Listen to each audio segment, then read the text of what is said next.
Assalamualaikum warahmatullahi wabarakatuh. Waalaikumsalam warahmatullahi wabarakatuh. Alhamdulillahirabbil alamin wassalatu wassalamu ala asyrofil anbiya'i wal mursalin sayyidina maulana Muhammadin wa ala alihi wa sahbihi wa sallim ajma'in. Allah ta'ala fil Qur'anil karim a'udzu billahi minasyaitonir rajim. Bismillahirrahmanirrahim. Subhanaka la ilma lana illa ma 'allamtana innaka antal alimul hakim. Sadaqallahul azim. Yang saya hormati dan yang saya muliakan bapak-bapak, ibu-ibu, hadirin hadirat rahimahullah, jamaah yang hadir pada pengajian di siang hari ini di Majelis Taklim XL. Mudah-mudahan kehadiran kita dibalas oleh Allah Subhanahu wa taala dengan balasan pahala yang berlipat ganda. Amin ya rabbal alamin. Hari ini tanggal 22 Zulhijjah. Kira-kira seminggu lagi kita akan menutup tahun 1430 Hijriah dan kita masuk tahun baru 1431 Hijriah. Mudah-mudahan kita semua memiliki harapan-harapan yang baik dengan tahun yang akan datang. Allah semakin berikan keberkahan kepada kita sekalian. Amin ya rabbal alamin. Berjumpa kembali pada siang hari dalam paket kajian Qososun Minas Sunnah, kisah-kisah dari sunnah. Dan kisah yang akan kita lihat pada siang hari ini adalah terkait dengan salah satu bab yang juga kita jumpai yang merupakan kajian para ulama Islam, itu bab at-takalluf. Kallafa yukallifu taklifan, takallufan. Kallafa yukallifu, membebani artinya. Innallaha la yukallifu Allahu nafsan illa wus'aha. Kalimat kallafa yukallifu, membebani, memberikan beban. Jadi Allah tidak memberikan beban illa wus'aha, kecuali yang kita sanggup. Ada satu hal yang kadang kebiasaan manusia, mungkin juga kaum muslimin, kebiasaan takalluf, memaksakan diri atau maksain banget, padahal dia nggak sanggup, padahal dia nggak bisa, padahal nggak wajib, padahal juga nggak sunnah gitu. Padahal nggak pantas gitu ya. Maksain banget gitu, padahal nggak cakep, padahal maksain banget gitu ya. Kan ada orang begitu kadang maksain pakai yang aneh-aneh, padahal cakapan biasa aja begitu gitu ya. Saya pernah mengaku ya, saya pernah lihat ada seorang ibu-ibu pakai jilbab, udah cakep pakai jilbab gitu. Palanya pakai apa dan dituit gitu, jilbab tambahan, kayak menjadi aneh begitu. Bukan cuma saya yang komentar, banyak orang bilang orang maksain banget kayaknya.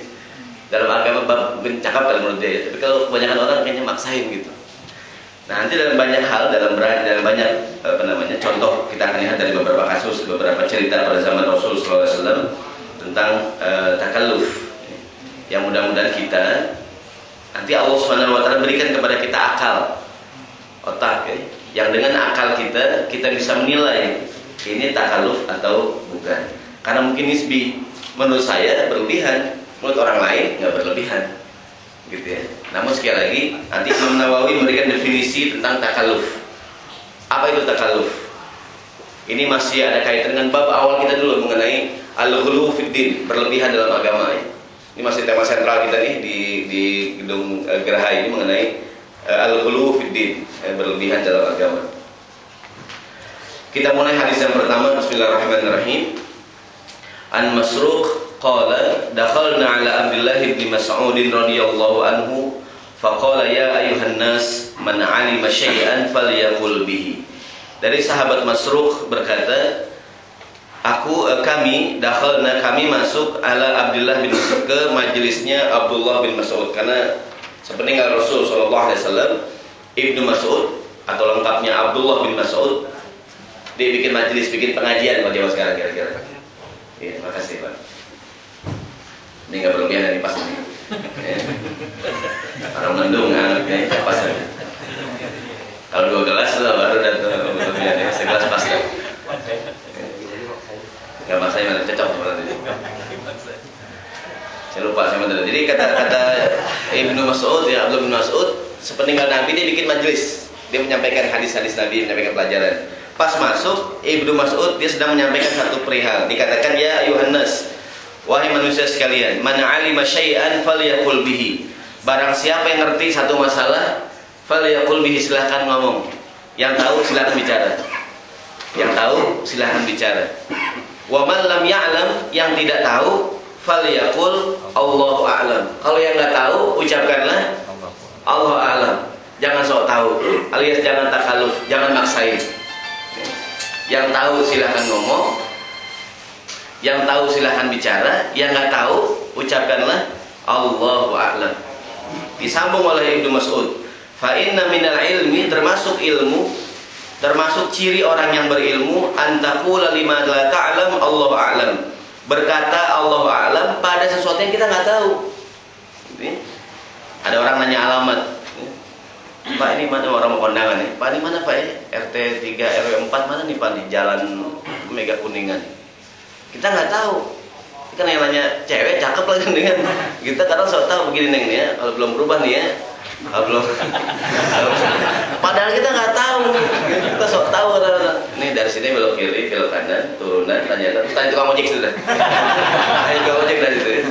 maksain banget gitu, mau saya anterin neng aduh tukang ojek ya. Jadi maksain banget, orang kayak ada yang malah ngaco gitu. Kalau nggak tahu bilang aja wallahu a'lam. Termasuk orang bertanya dalam sebuah, mungkin sekarang banyak kasus, banyak kejadian, kita dimintakan komentar. Gimana pendapat ente nih mengenai kasus apa ya? Kasus Bank Senturi atau kasus apa lah ya, yang lagi rame lah. Atau masalah agama, kita nggak ngerti, kita sok komentar.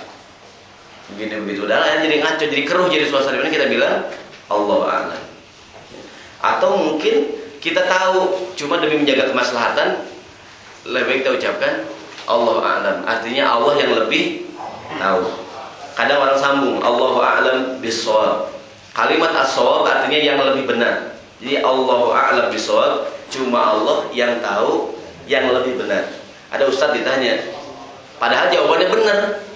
Di ujungnya apa dia bilang? Allahu a'lam bis-shawab. Apa contohnya ini? Ustadz, apa hukumnya sholat maghrib? Sholat maghrib hukumnya wajib. Allahu a'lam bis-shawab. Maksudnya gitu tuh. Kau pakai walam bisawab, okay. Atau berapa Ustaz? 3 kali 3 9. Emang berapa 3 kali 3? 9, tapi ya walam dah. Kalau belum berubah 9 gitu. Kan orang kadang-kadang kok dia udah jawaban benar pakai bilang. Itu namanya tanda di tawadu tuh. Tawadu. Ya Allah. Kan kita mikirnya orang bener nggak sih jawabannya? Kok udah ngomong tapi tetap bilang Allahu a'lam, mungkin menandakan dia tawadu. Atau kalau kira-kira kita nggak ngerti, ucapkanlah Allahu a'lam. Fa inna minal ilmi, termasuk ilmu, termasuk ciri orang yang berilmu. Sekali lagi, kalau nggak tahu dia bilang Allahu a'lam. Jangan maksain. Apa hukumnya Ustaz? Apa ya, saya nggak tahu, saya cuman kalau menurut saya ini nggak apa-apa kayaknya deh. Atau kalau menurut Nabi, kalau menurut saya sih nggak apa-apa kayaknya nih. Begitu jadi menurut dia jadi.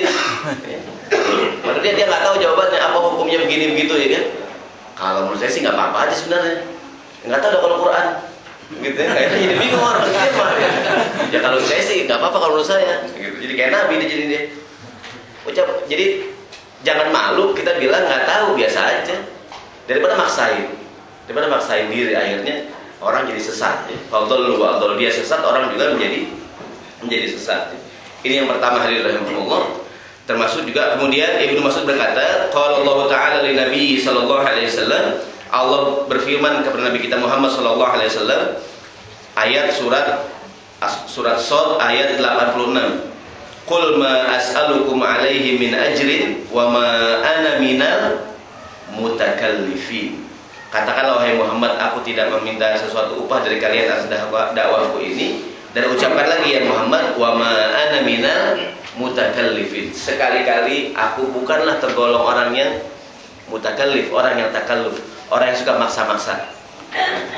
Ini kaitannya dengan peristiwa yang pertama. Kalau nggak tahu, ucapkan saja Allah a'lam. Jadi jangan kita merasa jadi kelihatan bodoh kita kalau ditanya bilang nggak tahu. Jadi bilang aja emang nggak tahu. Gitu. Bahkan kata hadis ini termasuk minal ilmi, termasuk ilmu. Kalau ditanya kita nggak tahu, bilang aja Allahu a'lam. Gitu ya. Nah, ini bab yang pertama, jangan kita tergolong orang yang takalluf. Al-Imam An-Nawawi beliau menjelaskan makna takalluf. Ini supaya jadi batasan buat kita. mana sih batasan takalluf? Ini berlebihan gak sih nih? Kadang ada orang yang sering di masyarakat, orang punya duit 10 juta mau ngawinin anaknya, ya kan? Dia ngadain pesta gede banget, duit 10 juta, ngadain pesta ukuran 30 juta, nyewa bangku yang mahal, nyewa segala macam, ya kan? Organ tunggal segala macam, 30 juta, ya kan? Begitu kelar acara ngutang jadinya, ya kan? Yang kondangan goceng rata-rata, kalau lagi zaman susah, ya dia ngarepin kondangan balik modal gitu, kondangan orang goceng semuanya, ya kan? Begitu dihitung itu nggak cukup, dia ngeluh dah, wah rugi deh saya dah, rugi modal nih, rugi bandar nih, ya gitu ya. Tapi kita bilang, kamu takalluf, kalau cuma sanggup tempat kapasitasnya cuma 200 orang, ada karena acara seukuran 200 orang. Bikin undangan 2.000, motor di mana orang ngampar jalanan, gitu ya. Kamu takalluf sih berlebihan, ya kan? Takalluf, akhirnya nggak cukup, makanan nggak cukup, tempat nggak cukup, gitu ya. Nah, Imam Nawawi memberikan definisi ini hadirin. Takalluf adalah fi'lu wa qawlu ma la maslahata fihi bimasyaqqatin. Fi'lu wa qawlu ma la maslahata fihi bimasyaqqah. Takalluf adalah melaksanakan sesuatu atau berkata sesuatu yang kurang ada maslahatnya di dalam hal tersebut, bimasyaqqah, udah gitu perlu mengerjakannya dengan tenaga yang jadi udah pengorbanannya besar, untuk meraihnya capeknya luar biasa, butuh waktu yang banyak, tenaga yang dikorbankan banyak gitu. Udah diraih ternyata maslahatnya kurang, namanya apa tuh? Takalluf. Dalam dunia politik umumnya. Kadang satu kekuatan, mungkin dia parpol, ormas, atau sebuah gerakan Islam, ada peluang nih meraih satu pimpinan. Katakanlah ada pilkada, jadi gubernur satu provinsi, ya kan? Kan ditimbang-timbang ada nggak maslahatnya gitu? Kan tuh jadi gubernur, duit kampanyenya besar, gitu. Apalagi itu, pengorbanan waktu juga, tenaga segala macam, gitu ya. Kalau cuma sekedar ngeraih pucuk pimpinan sih mungkin bisa diusahakan, cuman ada maslahatnya nggak gitu? Begitu jadi gubernur bingung, karena kita ngapain nih? Waduh, ngapain ini, bingung nih. Ya kan, staf ahlinya nggak ada, ininya nggak ada, akhirnya tidak memberikan ini apa yang dimaksud maslahat, kemaslahatan kepada agama. Jadi maslahatnya kurang, udah mahal, jauh banget belinya, kagak ada gunanya lagi. Apa contohnya hadir? Hah? Ini kadang-kadang saking banyaknya lupa gitu, banyak lah contohnya. Kadang-kadang udah harganya mahal gitu ya, tapi kagak ngaruh gitu, jadi cuma dibuang-buang doang, dibuang-buang, takalluf berlebihan. Kalau ada maslahatnya sih ahlan wa sahlan, ada gunanya silahkan. Tapi kalau cuma nggak ada maslahatnya, cuma ngikutin tren doangan. Saya pernah contohkan mengenai souvenir ketika pernikahan, orang kondangan, orang walimahan. Kan sekarang trennya pakai souvenir, kita kondangan pakai souvenir ya. Orang kasih souvenir buat kenang-kenangan mungkin. Kalau ada maslahatnya, ada gunanya silahkan. Tapi kalau cuma sekedar souvenir, apa sih souvenir biasanya? Apa souvenir biasanya sekarang ngetren? Tasbih, ada ya tasbih yang kecil tuh, gitu ya. Yang gambar apa yang ditempel di kulkas tuh ya. Kebanyakan kita simpan apa kita buang kebanyakan? Tergantung gitu ya. Kebanyakan sih dibuang. Ya kan? Katakanlah souvenir 1.000, 2.000, mengundang 500 orang, 2.000 sejuta. Kan lumayan. Kadang-kadang sesuatu yang karena sekedar gak enak aja gitu. Kalau nggak ada souvenir kayaknya gimana gitu. Kalau ada maslahatnya silahkan. Tapi kalau nggak ada maslahatnya, udah mahal, nggak ada maslahatnya lagi. Ada gunanya nggak kira-kira? Ada gunanya nggak hadirin? Mungkin zaman kita nikah belum ada souvenir kali ya.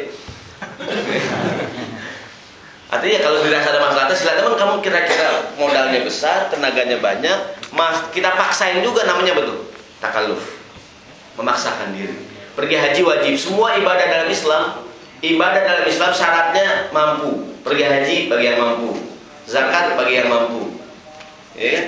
Tapi kalau nggak mampu ya jangan maksain. Korban, ngutang dulu dah, ngutang, akhirnya udah potong korban, kagak usah punya duit buat bayar, gitu ya. Kambing udah dipotong, duit nggak ada, kamu maksain banget sih, maksain takalluf ya. Jadi saya ulangi, kata Imam Nawawi, berbuat sesuatu, melaksanakan sesuatu, berkata sesuatu, dengan masyaqah, dengan udah capek banget tapi kurang ada maslahatnya, namanya takalluf. Maka saya bilang tadi mungkin nisbi. Maka Allah berikan kepada kita akal, pikiran, otak, kita bisa nilai ini masuknya takalluf atau tidak. Gitu. Kalau kira-kira babnya takalluf, kita tinggalkan. La yukallifullahu nafsan illa wus'aha. Atau ayat tadi itu, wa ma ana minal mutakallifin. Aku sekali-kali kata Nabi bukanlah orang yang takalluf, orang yang maksain, gitu ya. Nanti mungkin ya kadang-kadang Majelis Taklim XL punya target 2010, ya target. Kan ketika mencanangkan target, gitu ya, kan harus kira-kira ini takalluf nggak, berlebihan kan, maksain nggak? Gitu ya. Pak pasti nggak, kalau cuma keren-keren doang jangan gitu. Kalau gitu jangan maksain, jangan maksain. Saya ulang udah capek banget segala macam gitu ya. Ternyata kurang ada manfaatnya, gitu ya. Kita sambung. Hadirin rahimakumullah, ini contoh dalam takalluf. Ini ada hadis sebelumnya dari ini riwayat Imam Bukhari dari Ibnu Umar radhiyallahu anhu berkata, kata Ibnu Umar, nuhina anit takalluf. Kami dilarang untuk bersikap takalluf, kata Ibnu Umar. Contohnya hadirin yang pertama nih. Ini contoh takalluf diambil dari beberapa bab ya. Takalluf di dalam memuji. Memuji itu baik. Memuji itu baik, bagus. Orang bilang memuji itu negatif, memuji itu positif, ya kan? Menghina itu negatif. Tapi kalau memuji berlebihan, ada orang kalau kebanyakan dipuji bisa menjadi kurang baik. Maka memuji boleh, asal jangan takalluf atau jangan lebay. Jangan berlebihan kalau memuji. Orang sangat orang gila kayaknya bukan memuji, gitu ya. Ada MC, kita lihat MC ini. Mungkin ada direktur utama hadir. Karena mujinya banyak bangetan gitu, orang jadi kayaknya jadi kebanyakan jadinya. Kalau garam ada di sayur dikit enak, kalau kebanyakan pahit jadinya. Ya kan? Orang muji, ada orang muji berlebihan. Ada muji berlebihan. Kita lihat babnya nih. Dari Abu Musa al-Asy'ari radhiyallahu anhu berkata, sami'an Nabi sallallahu alaihi wasallam rajulan yuthni ala rajulin. Kata sebenarnya Abu Musa al-Asy'ari, Nabi mendengar ada rajulan yusni ala rajulin, seorang sahabat muji sahabat yang lain, wa yutrihi fil madha. Yutrihi atro al-itrab maknanya al-mubalaghah fil madhi, berlebihan di dalam memuji. Berlebihan dalam memuji. Nabi berkata kepada orang yang memuji ini, ahlaktum au qata'tum zahrar rajul. Ahlaktum, kamu telah menghancurkan dia. Au qata'tum zahrar rajul, kamu patahin tulang punggungnya. Maknanya kamu binasakan dia dengan pujian kamu, memuji baik. Namun kalau berlebihan termasuk bab takalluf. Dari segi akidah rahimahullah mungkin pernah saya sampaikan. Ada orang kadang mengatakan bahwa di masyarakat kita ada tradisi membaca riwayat Nabi SAW yang dikenal dengan istilah baca barzanji. Di dalamnya banyak syair-syair pujian. Pertama sebelumnya, yang namanya seni, yang namanya syair kadang berlebihan. Yang namanya seni kadang-kadang berlebihan. Seperti ada syair bunyinya, hanya engkaulah dalam hatiku. Itu kan sebenarnya musyrik kan? Hidupku hampa tanpamu. Itu kan musyrik tuh, ya kan? Hidupku dan matiku hanya untukmu, kasihku. Musyrik kan? Musyrik sebenarnya. Orang dalam Al-Quran, inna solati wa nusuki wa mahyaya wa mama, itu kan aslinya hidupku matiku buat Allah. Dia nyanyi, hidupku dan matiku hanya untukmu, ya, hatiku hampa tanpamu, tidur ingat kamu, di WC ingat kamu. Berarti, dan namun begitulah sastra, kadang begitulah sastra. Orang kadang memuji yang sering kan, wajahmu bagaikan rembulan. Itu kan rembulan nggak rata, mas. Iya, itu maksud aku. Kamu tuh nggak rata. Ya. Karena orang muji berlebihan, namun orang bilang begitulah sastra tuh. Maka di dalam kehidupan kita kadang sering sekali karya sastra, karya seni bentrok dengan para ulama, karena di dalam syair pujian-pujian terhadap Nabi pun ada sebagian ulama akidah yang mengkritik. Contohnya ada syair bunyinya, anta syamsun, anta badrun, anta nurun, engkaulah bulan, engkaulah matahari, engkau cahaya di atas cahaya. Ada yang mengatakan ini berlebihan memuji Nabi ini. Bukankah nurun ala nur adalah Nabi Muhammad? Bukankah nur adalah Allah Subhanahu wa taala? Pertama kalau saya berpikir ada orang mengatakan ini pujian terhadap Nabi. Kalau memuji Nabi nggak ada yang berlebihan. Ada orang mengatakan demikian. Yang kedua, begitulah kebanyakan karya sastra tuh. Kalau kita pikirin semua lagu pop yang kita dengerin itu musik semuanya tuh, bisa nggak boleh semuanya tuh. Karena isinya begitu dah. Ini kan isinya ya apa namanya? Ya begitu semua ada isinya. Ya kan kalau kita pikirin banget, apa contoh syair itu? Apa sih lagi ngetren? Begitu nanti kita temuin nanti. Artinya seni itu kadang berlebihan ya. Nanti memuji tidak boleh berlebihan. Memuji yang berlebihan bukannya memberikan yang positif ya. Ada sebuah syair bunyi begini. Manusia bagaikan air. Manusia bagaikan tumbuhan. Tumbuhan kebanyakan air mati. Benar nggak? Pohon kebanyakan air busuk nggak? Busuk. Air itu kan makanan buat tumbuhan. Tapi kalau kebanyakan busuk. Pujian mungkin dia positif. Tapi kalau kebanyakan merusak. Ini kaitan dengan makan itu bikin kita hidup. Tapi kalau kebanyakan makan jadi mati. Jadi al-insanu kan nabat, manusia bagaikan tumbuhan. Dia bisa mati gara-gara kebanyakan air. Kita kalau kebanyakan makan mati. Pikiran jadi buntu nih. Gua otak nggak bisa mikir nih. Makan kebanyakan kan nih. Ya kan? Orang kalau makan kebanyakan otaknya ketutupan nih. Ya kan? Jadi bawaannya ngantuk aja begitu kebanyakan makan. Jadi manusia bagaikan tumbuhan. Dia bisa mati gara-gara kebanyakan air. Air bagus buat pohonan. Kalau kebanyakan bisa busuk tuh pohonan. Ya. Jadi pujian juga hal yang baik. Namun kalau berlebihan bisa memberikan hal yang kurang baik. Rasulullah SAW hadirin rahimakumullah, tadi saya katakan contohnya sekali lagi kita bisa menilai. Kadang sekali ada orang memuji orang lain. Ini hadirin, tadi sambutan nih, ini Sohibul Bait yang punya acara, orang yang baik banget. Dia orang paling baik sedunia, dunia akhirat yang paling baik. Wah, gitu wah ini berlebihan banget pujinya. Kalau nggak ada dia nih, kampung ini wah mundur. Ya kan? Wah kayaknya wah kita kan yang hadir nih orang gila banget ya ini. Biar berkata gede gitu ya. Artinya kalau berlebihan juga gitu. Jadi mentang-mentang ada bosnya hadir, dia muji lagi. Nah, memuji Rasul Shallallahu Alaihi Wasallam, beliau juga memuji para sahabat. Ini saya muat salah satu riwayat. Rasulullah pernah memuji Umar. Hadis riwayat Imam Bukhari. Qala Rasulullah Shallallahu Alaihi Wasallam li Umar. Satu hari Nabi pernah memuji Umar.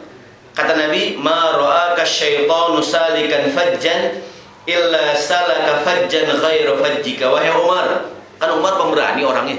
Nabi puji Umar.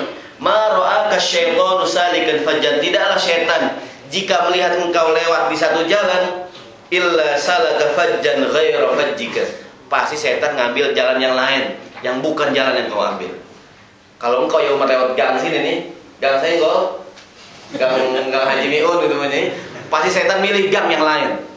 Nanti jangankan orang, setan aja takut sama Umar.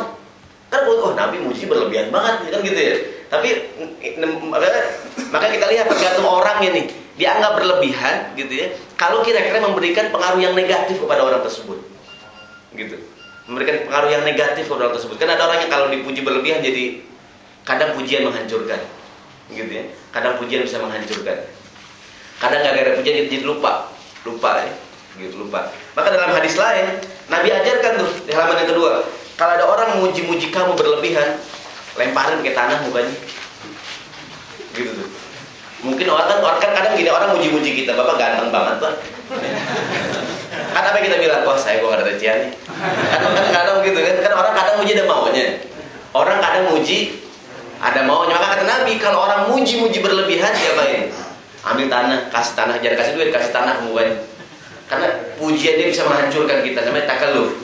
Hadisnya riwayat Hammam bin Al-Haris dari Miqdad radhiyallahu anhu. Kata Miqdad, anna rajulan ja'ala yamdahu Utsman radhiyallahu anhu. Satu hari ada seorang sahabat yang memuji Utsman bin Affan. Mujinya berlebihan.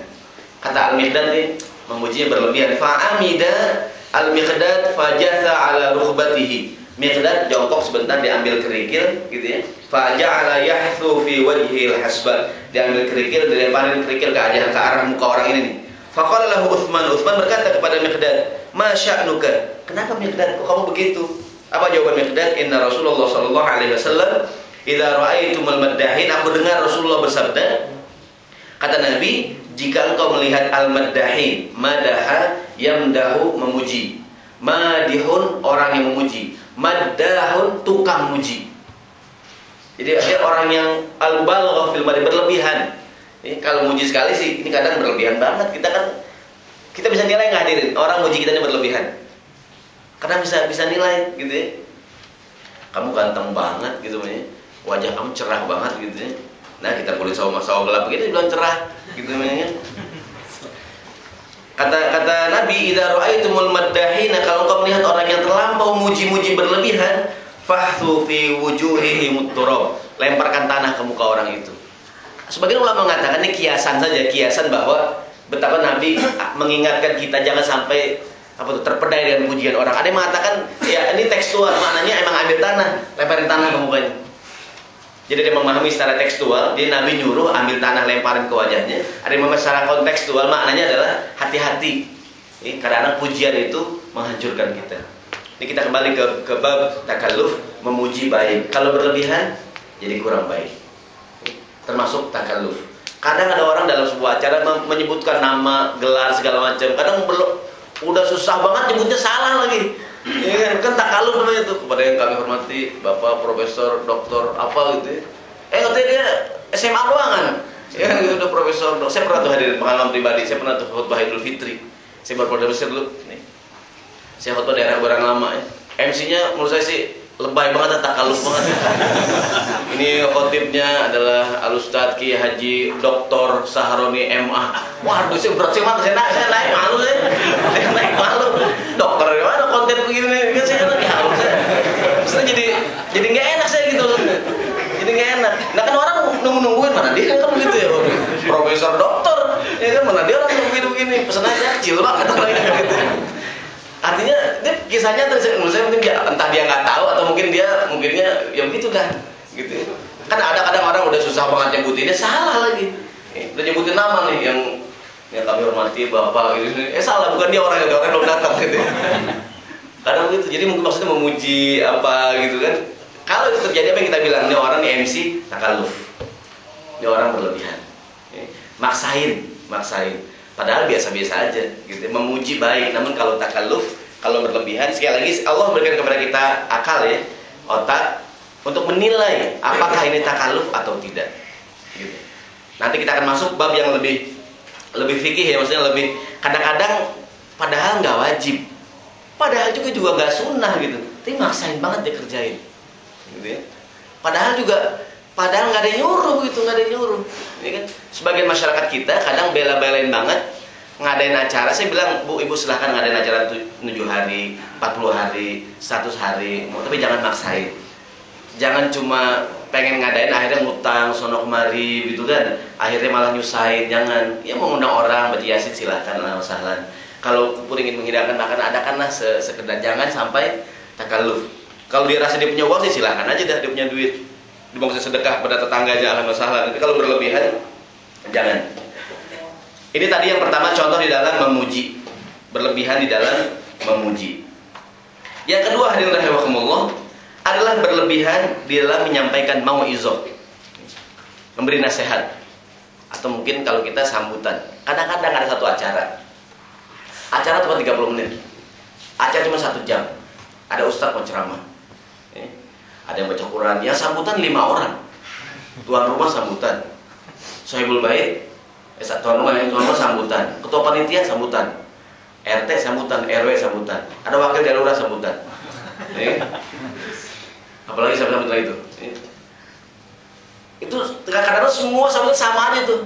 Ketua rumah, sahibul bait, ketua panitia biasanya ngomongnya apaan tuh? Apa biasanya sambutan itu? Selamat datang, terima kasih kehadirannya, mohon maaf atas kekurangan. 3 orang sama semua sambutannya. Ya udah ngomongnya iyalah, adalah, ini adalah, iyalah, untuk, iyalah itu. Maksudnya menurut saya sih takalluf, padahal waktu cuma setengah jam kadang-kadang. Ustadz kapan ceramahnya begitu? Ya kan baru maghrib. Kelamaan gitu. Jadi takalluf, maksain. Ya kan? Kadang udah hamdalah, udah selawat. Dia pertama udah alhamdulillahirabbil alamin wassalatu wassalamu ala asrofil anbiya'i wal mursalin amma ba'du. Hadirin, kita bersyukur pada Allah Subhanahu wa taala yang telah menciptakan kita daripada ibu kita dan bapak kita. Allah telah menciptakan langit dan bumi ini dan seisinya. Ini sambutan tuan rumah nih, gitu kan? Selawat dan salam Nabi Muhammad, keluarganya, dan juga kepada seluruh para sahabat di mana mereka sudah berjuang untuk Islam, berkorban dengan tenaga. Ini kita nunggu kapan ceramahnya nih kan? Ini baru sambutan pertama nih. Itu namanya apa tuh? Takalluf, berlebihan. Nanti saya pernah mengikuti pelatihan khutbah Jumat ya. Kan hamdal dan sholawat sudah kita sampaikan di awal. Kan ketika kita naik sudah alhamdulillahirabbil alamin wassalatu. Enggak usah lagi setelah amma ba'du. Enggak usah lagi kita bilang segala puji milik Allah. Diterjemahin enggak usah lagi karena waktu terbatas. Khutbah cuma 20 menit, 15 menit. Udah hamdalah pakai bahasa Arab, hamdalah bahasa Indonesia lagi. Jadi apa itu terlampau? Namanya memaksakan diri. Kita lihat hadisnya. Bismillahirrahmanirrahim. Nanti kalau kebetulan kita diminta Pak sambutan Pak, oh nggak usah lah, sudah diwakilin aja. Kalau dirasa takaluf nggak usah dah. Daripada semuanya pengen aja sambutan, Semuanya isinya sama nggak biasanya itu? Mirip. Pertama selamat datang, terima kasih, mohon maaf atas segala kekurangan. Itu aja isinya, cuma kalimatnya beda-beda deh, Tapi isinya sama. Paling kalau diringkas cuma 3 baris, ya kan? Gitu. Namun kadang-kadang itu tadi takaluf maksain diri, gitu. Hadisnya dari Abu Wa'il Syaqiq bin Salamah qala kana Ibnu Mas'ud radhiyallahu anhu, juga ini Ibnu Mas'ud yang ceritanya. Kata Ibnu Mas'ud, dia berkata Ibnu Mas'ud biasa memberikan mauizah kepada kami setiap hari Kamis, seminggu sekali, sepekan sekali. Ada seorang yang berkata, wahai Abu Abdurrahman, wudittu annaka dzakartana kulla yaumin. Alangkah indahnya kalau engkau memberikan nasihat kepada kami setiap hari. Kata Ibnu Mas'ud, amma innahu yamna'uni min dzalika. Tidak ada yang membuatku untuk tidak melakukan yang demikian kecuali aku khawatir kalian bosan. Aku ingat dulu Rasulullah SAW juga kadang-kadang yatakhawwaluna fil mau'izah. Nabi juga kadang-kadang menjarang-jarangkan memberikan nasihat kepada kami, makhafatas sa'amah alaina. Beliau takut kami bosan. Ini hadis muttafaqun alaih. Saya tulis di bawahnya, janganlah kita suka memaksakan diri untuk selalu memberikan arahan, masukan, sambutan, atau marah secara berlebihan sehingga membosankan. Jadi mentang-mentang pimpinan jangan ngasih arahan mulu, itu bosan juga orang. Gitu. Ini setiap ketemu dikit-dikit dia orang udah paling tahu nih, paling pertama dia ngomong ini ya, kedua ini udah nebak, tiga ini, empat ini udah pernah nebak itu. Standar. Atau kalau mungkin kita marah di rumah, supaya kelihatan wibawa dikit, jangan marah mulu gitu. Ini masalah kecil kita banting meja. Kalau masalah besar banting apaan nih, meja udah. Kan gitu kan. Maksudnya kita marah tuh kalau jarang-jarang begitu, ya kan? Karena kalau keseringan juga orang jadi nggak takut biasanya. Anak kita ya. Kata apa di sini kita? Anak-anak diam. Bapak lagi marah, tenang sebentar, paling 5 menit kelar, tungguin diam aja.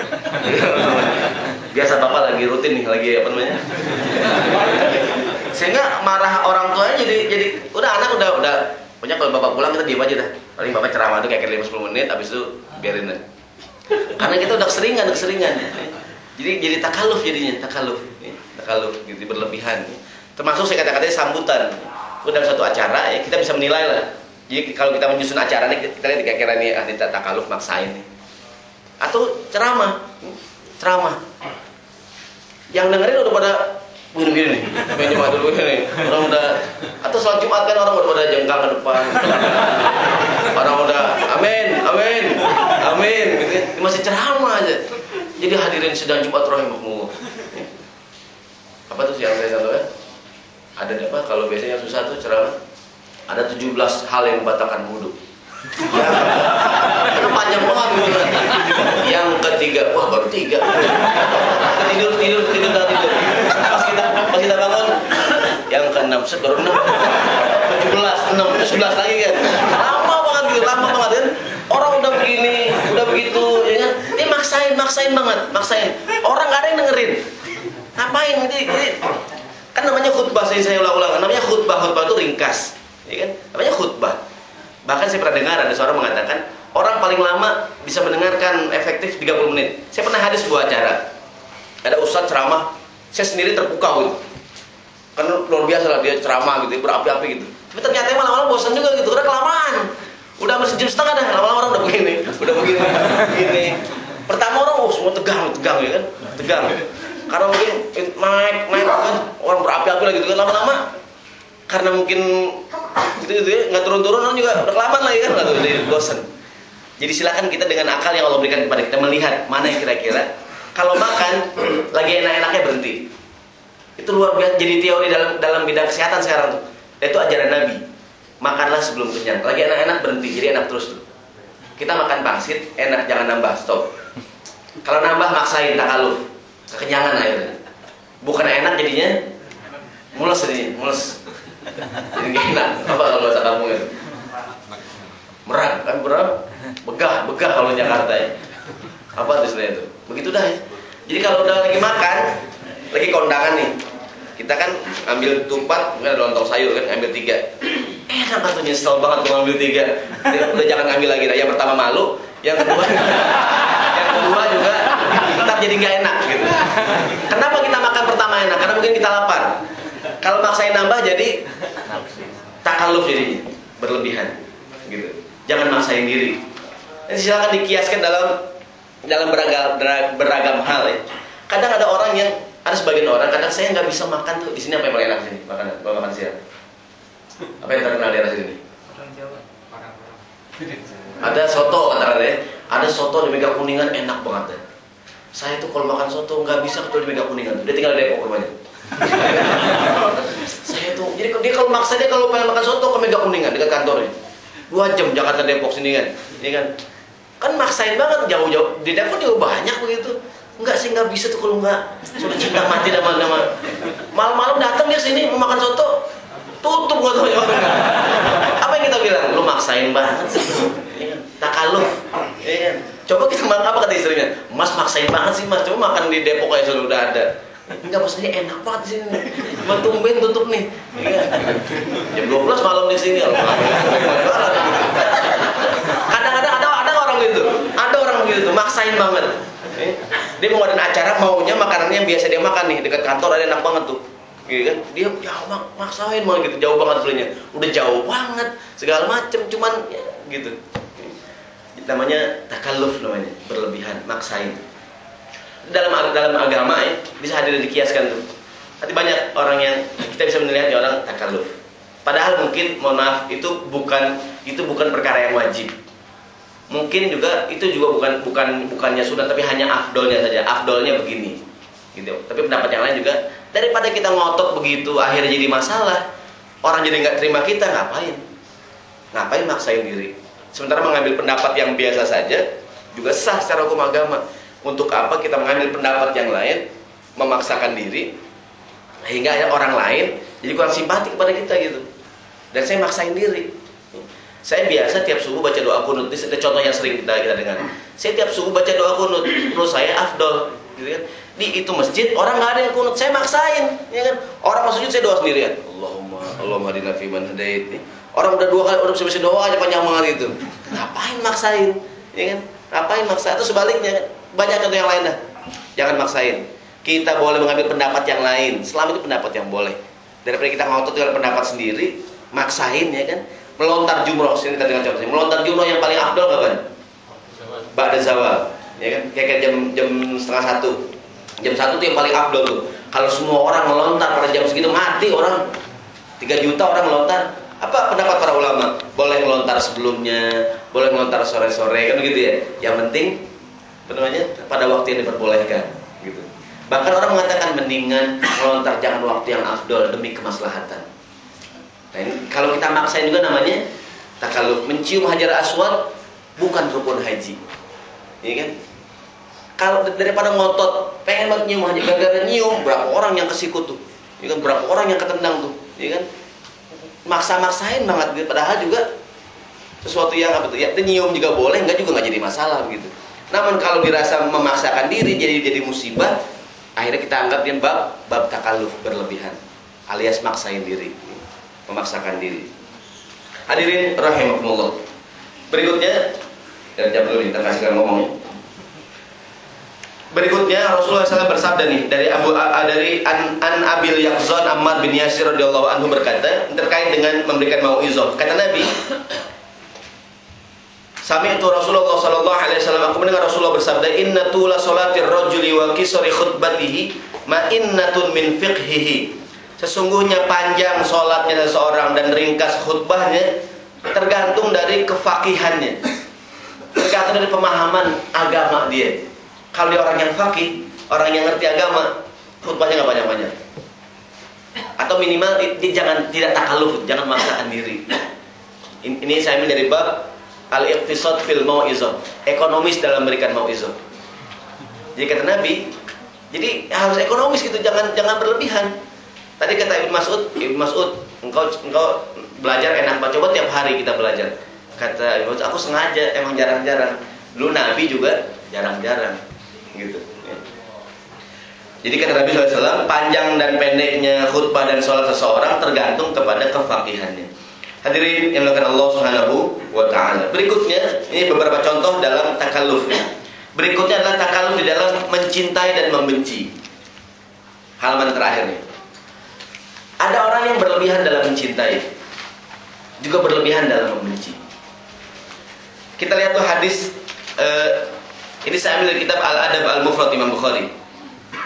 Yang bawah yang nomor 2 dari Zaid bin Aslam an abihi an Umar bin Khattab radhiyallahu anhu. Dari Zaid bin Aslam, dari ayahnya, diambil dari Umar, riwayat ini radhiyallahu. Umar berkata, halaman yang terakhir di halaman 3. Hadis yang nomor 2 ya. Kata Umar, la yakun hubbuka kalafan wala bughduka talafan. Janganlah cintamu itu memberatkan dan jangan juga bencimu itu menghancurkan. Kalau cinta jangan memberatkan. La yakun hubbuka kalafan. Kalau cinta jangan takalluf. Kalau cinta jangan berlebihan. Ada nggak orang cinta memberatkan? Suami cinta banget sama istrinya, jadi memberatkan. Mas, ntar kalau pulang beli nasi goreng ya mas. Iya. Besok kalau pulang beli martabak telur ya mas. Tiap malam beli oleh-oleh mulu. Dia kan kata suka repot juga begini nih. Kan mas nggak cinta mas sama aku mas. Ya aku cinta sih, cuma kalau tiap malam beli makannya repot juga aku. Ya kan? Ada yang begitu tuh. Saking cintanya sama suaminya SMS mulu. Mas lagi ngapain mas? Baru sampai di kantor suaminya. Baru sampai. Mas lagi ada telepon.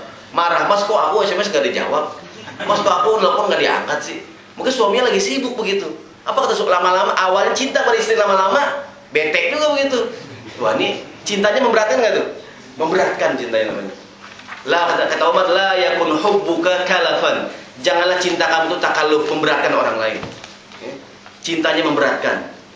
Atau ada laki-laki senang pada perempuan, dia suka, dicinta ya.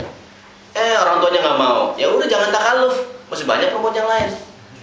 Nggak usah lompat dari Senayan City begitu, atau lompat dari mall gitu ya. Gitu. Ada gadis dia senang berlaki-laki, mungkin nggak setujui, ya kan? Atau kalau cinta harus rasional gitu.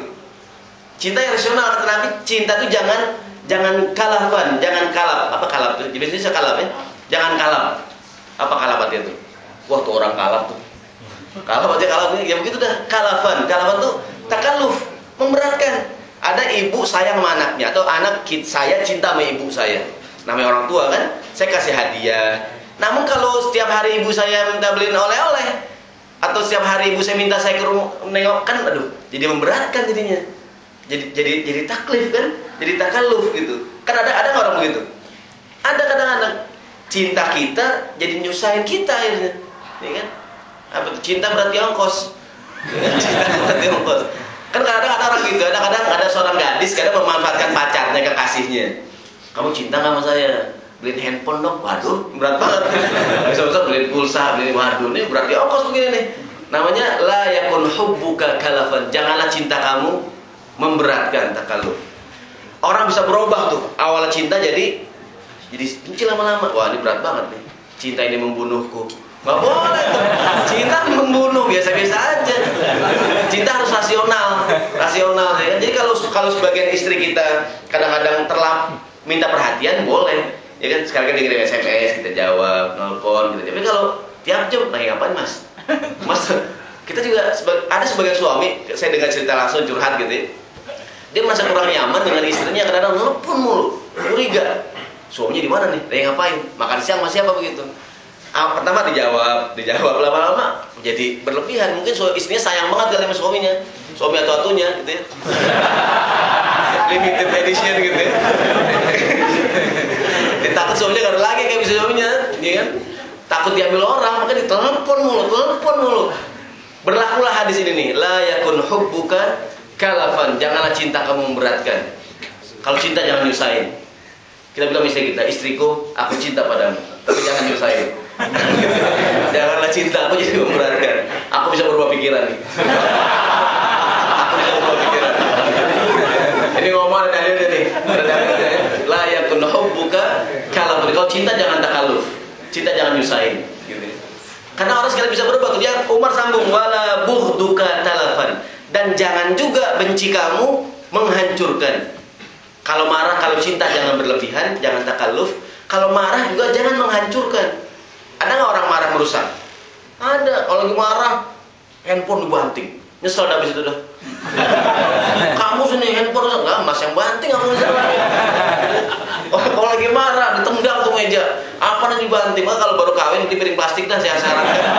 Kalau baru kawin beli piring plastik. Handphone jangan yang mahal-mahal, kalau baru kawin yang murah-murah aja. Tapi kalau emosi juga nggak rusak gitu. Ya tinggal saya pula. Ya gitu. BlackBerry ntar kalau udah 10 tahun kawin, 20 tahun lagi. Karena kalau udah tuaan biasanya udah sadaran dikit. Kan kalau masih muda masih emosi gitu kan, apa jadi banting kan. Tapi kalau cinta jangan kalaf, kalau benci jangan talaf. Talafan artinya menghancurkan. Ada hadis lain tuh. Kan malaikat tiap pagi turun. Ada doa malaikat kepada orang yang berinfak kan, Allahumma ati munfiqan khalafa, Allahumma ati mumsikan talafa. Yang berinfak gantiin hartanya, yang pelit banget hancurkan harta. Itu kan doa malaikat tuh. Kalimat talafan artinya menghancurkan. Jadi wala yakun bughduka talafan, janganlah kebencian kamu menghancurkan. Kalau marah jangan merusak. Marah boleh, rusak jangan. Karena saya ini pengalaman pribadi. Jadi saya pernah di rumah saya, anak saya di kamar mandi ngambek, biasa anak-anak kan. Saya suruh keluar dikunci gitu kan, saya dorong itu pintu, rusak tuh ini kuncinya. Sampai sekarang rusak. Saya setiap kalau mau mandi, wah saya ingat tuh saya pernah marah nih. Berlakulah hadis ini, wala bughduka. Kalau marah jangan merusak.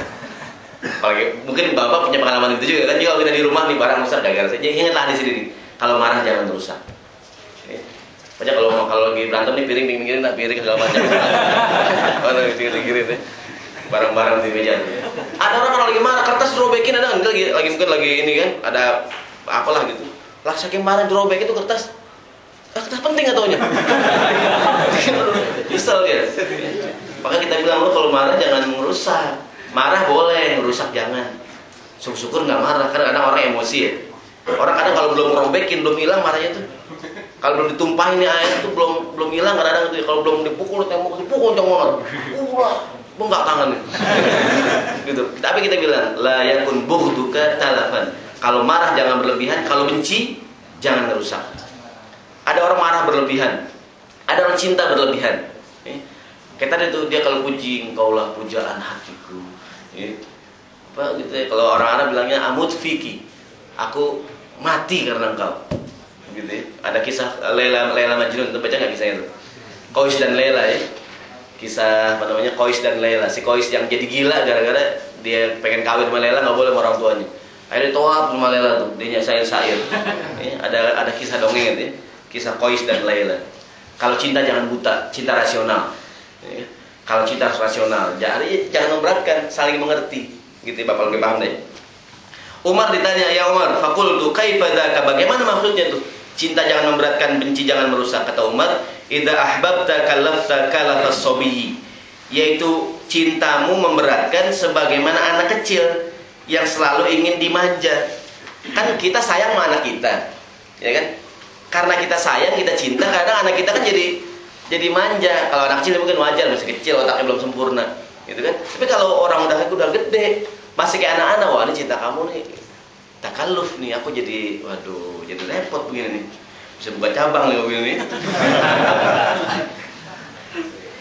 Kemudian ditanya lagi Umar, apa kata Umar, wa idza abghadta ahbabta li sahibika talaf. Makna janganlah benci kamu tuh merusak, maksudnya jangan sampai ketika engkau membenci, engkau menginginkan kehancuran buat temanmu. Ada orang begitu. Kalau lagi cinta begini, ya kan? Oh, dia udah soulmate saya dah, hidup semati, partner. Ada join bisnis kan? Oh, dia udah apalagi musuhan tuh. Pas lagi musuhan, konflik, apa yang dia inginkan? Dia menginginkan kehancuran buat temannya. Saya sumpahin dia hancur. Saya sumpahin dia rusak bisnisnya. Nah, itu berarti bencinya merusak. Cintanya berlebihan, benci juga berlebihan. Hadis yang atas, yang paling atas. Dari Ali bin Abi Thalib radhiyallahu anhu, berkata Ali, hal tadri ma qala al-awwal? Ali pernah bertanya kepada sahabat, kata Ali, tahukah kalian apakah ajaran yang pertama-tama Nabi ajarkan, artinya termasuk pelajaran yang awal-awal Nabi sampaikan dahulu? Kata Ali bin Abi Thalib, itu Rasulullah bersabda, ahbib habibaka haunan ma asa ayyakuna baghidaka yauman ma. Cintailah orang yang kau cintai sekedarnya saja, sedang-sedang saja. Bisa jadi nanti dia berubah jadi orang yang kamu benci. Wa abghid baghidaka haunan ma asa ayyakuna habibaka yauman ma. Bisa jadi yang kau benci sekarang besok berubah jadi orang yang kamu cintai. Kalau udah kebangetan kita, ada orang begitu kan? Oh saya benci, amit-amit dah 7 turunan, saya nggak bakal ke rumah dia. Nggak punya turunan katanya.